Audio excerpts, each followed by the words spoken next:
Hi guys, I'm Mar, and today I wanted to talk to you guys about luxury bags, luxury pieces, and about them being investments. So I feel like that's something that we hear all the time, especially on social media, especially when we see like someone unboxing something like, oh, this is a great investment, and we tend to refer to bags, especially as investment pieces. And I was thinking about this, and I was actually talking about this, and about whether these bags are investment pieces or not. I mean, is a Birkin really an investment? So my CIA agent was there listening in, and he did his job, and he recommended this video by Sophie Shohet, and I love her so much. I watch her videos all the time because she talks about luxury and things like that. I just like to like sit down, get ready, and listen to her videos. And she actually did a video on this, and I watched her video, and I want to kind of like talk about it as well, add to the conversation. And I figure it would just be kind of like a fun thing to do where you guys could also comment what you guys think, because actually my opinion is very different from hers. I think that's totally fine. This is in no way shading her at all, because again, I love her and I always go to her for like advice on what bags to get and what things to do. I feel like she's kind of like a sister to me. I've been watching her videos for literally years, so please don't think that I'm like being shady, because I'm not. I just look at it from a different perspective, and I kind of wanted to add my point of view into this conversation because I think it's something that people talk about all the time, and we never sit to think about whether it's true or not, whether bags are really an investment, because I don't think they are. I know, shocking, I know. So Sophie starts her video by saying that bags can be an investment if you buy smart, and I agree with her. I think they can be an investment if you get the right bags at the right time, and then you sell them with like, you know, the right like tags on them and the box, and you take care of them correctly. But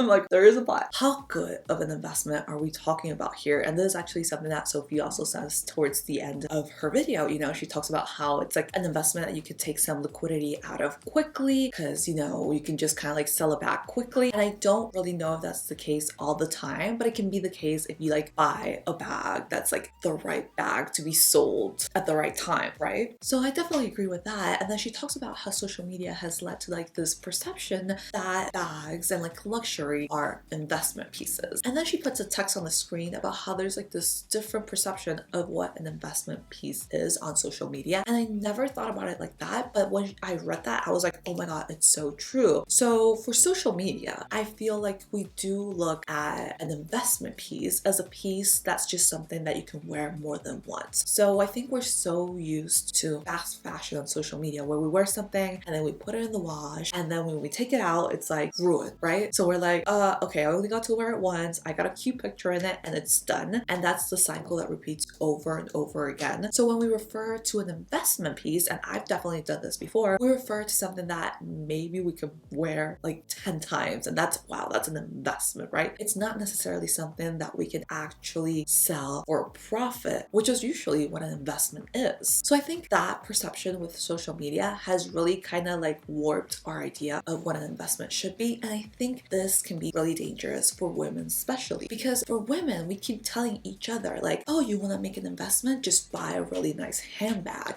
And at the end of the day, that isn't really an investment, because we also have to be like really careful with our finances. We're strong, we're powerful, we're working. A lot of the time, women now are making the most money in the household, and then we're giving each other this advice where, oh, a bag is what you should be investing in. When no, honey, a bag isn't the only thing we should be investing in. Don't get me wrong, if we want a bag, we should secure our bag and buy our bag, but we can also think bigger. And when I say bigger, I mean just traditional investments, and I do mean like the stock market and real estate, gold and crypto, and all these things that still are traditionally associated with men. So Sophie in her video does give some really good advice on how to buy bags and then sell them as investments. So sell them for profit and what type of bags to buy. And she talks a little bit about how sometimes it's really impossible to find a bag because someone that's like a buyer will go in and just like buy all the bags, so you can only buy them in the resale market. And she really does give a lot of good advice on how to like find one of those bags, and eventually you'll be able to sell it for a profit. But what I keep thinking about is that even worth it? Like, yeah, sure, you can do all of these things and you will end up making some money, but is it worth it? I mean, let's just say you decide to go for something that you're for sure gonna make a profit. So you buy either Chanel or Hermes. So those are the two brands that you know are gonna hold on to their value, because if you buy buy like Dior or like Gucci, I mean, you're just being messy, but let's just say you're just not sure if you're gonna make a profit. So you keep it really safe and you buy Chanel or Hermes and you buy like something classic and you're like, okay, this is gonna make a profit. If you're buying it for the sole purpose of investment, that is gonna be a bag that you're not gonna use, because this is a bag that you're just gonna sell. So at that point, you're just a reseller. Like, this is your business and it's great. I mean, you have a business doing that and that is amazing. But that is not the case for most people who refer to their bags as investment pieces. Most people who refer to their bags as investment pieces are simply buying a bag that they love, that they plan to use, and hopefully they plan to get some money out of it in the future. But what happens when you want to do that? You can't really use the bag as much as you will want to, because in the back of your head, you're thinking, I have to take care of this bag because I possibly want to resell this bag, or I need to get money out of this bag because it's my investment. So that's when I personally believe it's just not that good of an investment. Because if you're buying it as something for yourself where you just want to use it and enjoy it, but you're also thinking like, oh, I want to get money out of this, you need to take care of it, because when you want to sell something down the line, it needs to be in a good condition. Usually things that are just in a bad condition are really not going to have any resale value. So is that worth it? Because if you're buying something that you just want to enjoy, I say just enjoy it. Of course, I mean, take care of it. I don't say like treat your bags like trash. Don't like put them on the floor and throw them around. Just leave that to me. But there's like all this work that you have to do, right? If you take it out, you have to like be careful where you put it. It can't get wet. You have to baby this bag, specifically if you want to make sure to sell it, and you have to like take care of the box. You have to take care of all these things, and that is something that you wouldn't have to do with a traditional investment, like let's say the stock market. In the stock market, you just buy some stock, you forget about it, and you're done. You don't have to be worrying about if something spills inside of it, or if there's like some dirt, if it's raining out that day. You don't really have to worry about anything, well, other than stock manipulation. But hey, that's another video. And Sophie included in her video this really interesting chart where she puts the Chanel price history for the classic flap, and I was like, oh my god. So the Chanel classic flap was $250 in the 1950s, and I was like, why couldn't I have been alive in the 1950s? That is crazy. Lucky everyone that had a grandmother with money in the 1950s. I did not,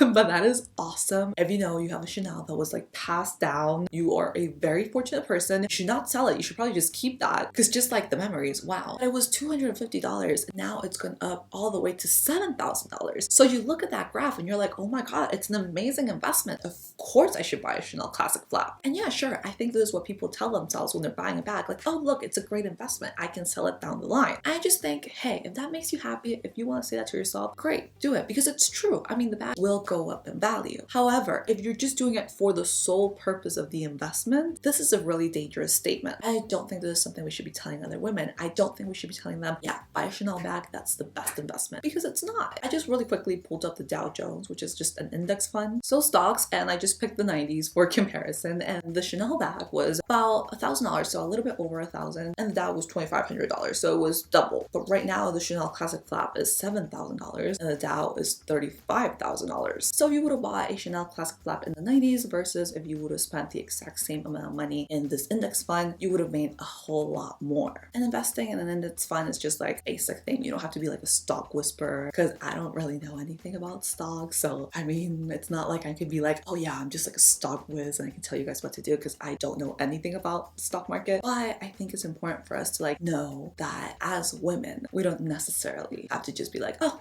I'm just investing in bags, because I do think that is a really dangerous narrative out there, at least from what I've seen. I'm not saying that Sophie is saying this at all. I've just seen it like online in general, and there's really so many other investments that will outperform a bag. She does touch on how it's easier to get money out of a bag than it is from the stock market. I don't know. I mean, I think I don't know enough, because I don't really sell my bags. I don't know if it's easy to sell a bag, so I don't know enough about this. I feel like if you guys know about that, I would love your opinions on that. I think my opinion is that you just have to be honest. It's a bag. Buy it because you love it. Buy it because you want to get yourself this bag, because you deserve it, because you worked hard for it, because you want it, not because it's an investment. It's a bag. It's a bag that you love. It's a bag that you want to enjoy. In any case, it's an investment in your happiness. It's an investment in you feeling good. It's an investment in something that you like and that you want, but it's not a monetary investment. And in any case, if it is, it's definitely not the best one, at least not for people who are just buying it. I'm not talking about people who are like reselling it and doing this as a business, because that's a whole other thing. I'm just talking about the normal average person who's like buying a bag and be like, oh yes, don't worry, this is an investment. You know, that's what I mean. But yeah, let me know what your opinions are on this. I feel like with prices going up so so much with luxury. There's like so much, like it's such a big conversation, and especially with everything that went on last year, and like with the guy that owns like LVMH, which is like all these luxury brands, being like one of the, his fortune just went up so much. It's really interesting, you know, how luxury, especially in the middle of like literally a crisis, just went up. I do think that that is just fascinating, and it's something that I'm really interested in. So I don't know if you guys would like more videos about it, I don't know, but I definitely like talking about it. So let me know, you guys. I hope you enjoyed this video. I know it's a little bit different from what I usually do, but I really wanted to like have this conversation with you guys and know what you think. But yeah, thank you guys so much for watching. I love you guys so much. I'll see you on the next one.